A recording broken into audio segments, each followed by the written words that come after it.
ሌላው የኦዲዮ ተጨማሪ ሌሎች አሉ። የኦሮምኛና የኦዲዮ መጽሐፍም የኢትዮጵያ መጽሐፍ ቅዱስ ማህበር ከኢትዮጵያ ኦርቶዶክስ ተዋሕዶ ቤተክርስቲያን የስብከተ ወንጌልና ሐዋርያዊ ተልእኮ መምሪያ ጋር ያለውን አጋርነት በማጠናከር ለስብከተ ወንጌል አገልግሎት የሚውሉ ቅዱሳት መጻሕፍትን በስጦታ ታኅሳስ 7 ቀን 2018 ዓ.ም አበረከተ። ማህበሩ ያደረገው ድጋፍ በ21 አይነት ርዕሰ ጉዳዮች የተዘጋጁና በ19 የሀገር ውስጥ ቋንቋዎች የታተሙ መጻሕፍትን ያካተተ መሆኑ ተገልጿል። ድጋፉ ወደፊትም የሚቀጥል መሆኑን የኢትዮጵያ መጽሐፍ ቅዱስ ማህበር ዋና ጸሐፊ ሊቀ ኅሩያን ይልማ ጌታሁን አብራርተዋል።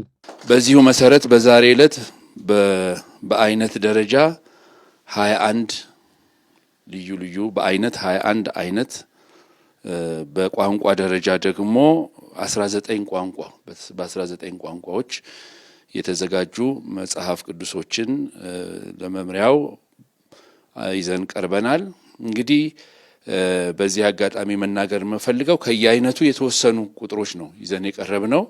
ይሄ ማለት መምሪያው ሙሉ ለሙሉ ይበቃዋል ማለት አይደለም። እናንተ በአይነት ያመጣናቸውን ከተመለከታችሁ በኋላ በተለይ ለኛ ሊጠቅሙን የሚችሉት እነኚህ ናቸው የሚለውን ደግሞ ወደፊት በመነጋገር ተጨማሪ ቁጥር ለማበርከት ወይንም ለማቅረብ ፈቃደኞች እንደሆነን በዚህ አጋጣሚ ለመግለጽ እወዳለሁ።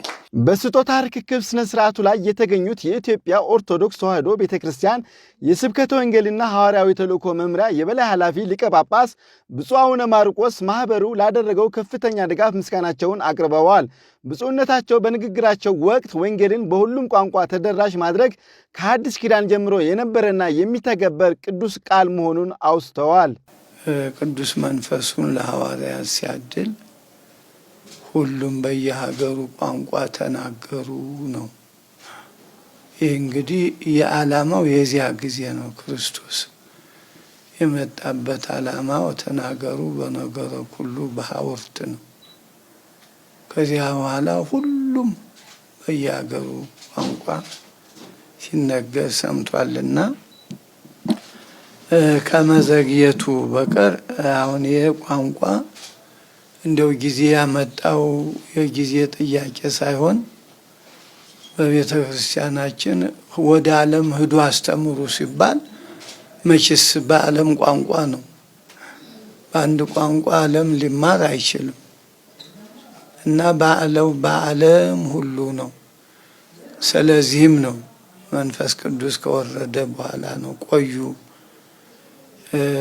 ተብሎ ያው በተባሉት መሰረት ተሰብስበው ሲጸልዩ ሳለ ያው መንፈስ ቅዱስ ወርዶ ለሁሉም እንደየአቅማቸው ለሴት ለወንድ ሳይባል ለአባቶቹ ያው 72 እንግዲህ ዛሬ ምናልባት በኢትዮጵያ 80 ከዚያም በላይ ቋንቋ ሊባል ይሆናል።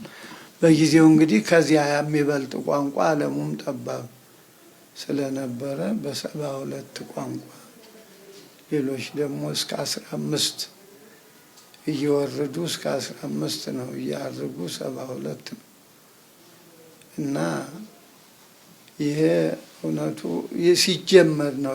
የአዲስ ኪዳን ቤተክርስቲያን ስትመሰረት ይሄ ነው፣ ሰው ፍለጋ ነው። የኢትዮጵያ መጽሐፍ ቅዱስ ማህበር ዋና ጸሐፊ ሊቀ ኅሩያን ይልማ ጌታሁን እንዳስታወቁት ማህበሩ ከኢትዮጵያ ኦርቶዶክስ ተዋሕዶ ቤተክርስቲያን የስብከተ ወንጌልና ሐዋርያዊ ተልእኮ መምሪያ ጋር ያለውን ዘመን ተሻጋሪ አጋርነት ይበልጥ ለማጽናት በተግባር ተንቀሳቅሷል። በመሆኑ መምሪያው ለሚያከናውነው የሐዋርያዊ አገልግሎት ስምሪትና ለሚያደራጀው ቤተ መጻሕፍት ግብዓት የሚሆኑ በተለያዩ የአገራችን ቋንቋዎች የተተረጎሙ ቅዱሳት መጻሕፍትን ለማበርከት በደረሰን ጥሪ መሰረት እነሆ ዛሬ የሕይወት ቃል የሆነውን መጽሐፍ ቅዱስን በታላቅ ክብር አስረክበናል በማለት ገልጸዋል። ቀደም ሲል እንደተገለጸው ከመምሪያው ለኢትዮጵያ መጽሐፍ ቅዱስ ማህበር በቀረበልን ጥያቄ መሰረት በተለይ የኢትዮጵያ መጽሐፍ ቅዱስ ማህበር ከኢትዮጵያ ኦርቶዶክስ ተዋሕዶ ቤተክርስቲያን ጋር በጋራ በመተባበር እንዲሁም ደግሞ በራሱ በማህበሩ በቀጥታ ተተርጉመው የተዘጋጁ ቅዱሳት መጻሕፍት ወይም መጽሐፍ ቅዱሶች በተለያዩ ቋንቋ የተዘጋጁ መጽሐፍ ቅዱሶች ላለብን ተልእኮ ይረዳን ዘንድ መምሪያችንንም ለማጠናከር ያግዘን ዘንድ ማህበሩ ካሉት ኮፒዎች በተለይ ለምናደራጀው ቤተ መጻሕፍት እንዲሆን የመጽሐፍ ቅዱስ ልገሳ እንዲያደርግልን የሚል ጥያቄ ለማህበሩ በኦፊሴል በደብዳቤ ጥያቄ ቀርቦልን ነበረ። እኛም ደግሞ ጥያቄው ከቀረበልን ጊዜ ጀምሮ ነገሮችን በማደራጀትና የትኛው መጽሐፍ ለመምሪያው ይመጥናል ይበቃል የሚለውም በማሰላሰልና ዝግጅት በማድረግ ከቆየም በኋላ ነው ዛሬ በእግዚአብሔር ፍቃድ የተጠየቀውን መጽሐፍ ቅዱስ ይዘን ቀርበናል። ብፁዕ አቡነ ማርቆስ በተለይም ወጣቱ ትውልድ የንባብ ባህሉን ማዳበር እንዳለበት አሳስበዋል። ወጣቱ ወደ ንባብ መምጣት አለበት። ሆኖም ግን ማንኛውም ነገር ከማንበብ ይልቅ ሕይወቱን የሚቀይሩና የሚጠቅሙትን መጻሕፍት መርጦ ማንበብ ይኖርበታል ሲሉ አባታዊ ምክራቸውን አስተላልፈዋል። በይበልጥ ደግሞ የአሁኑ ትውልድ ወደ ንባብ ቢሰማራ የሚያነበውንም ደግሞ ቢመርጥ ነው። ዝም ብሎ ያገኘውን እያግበሰበሰ በጣም ጉዳት ላይ አደጋ ላይ ነው።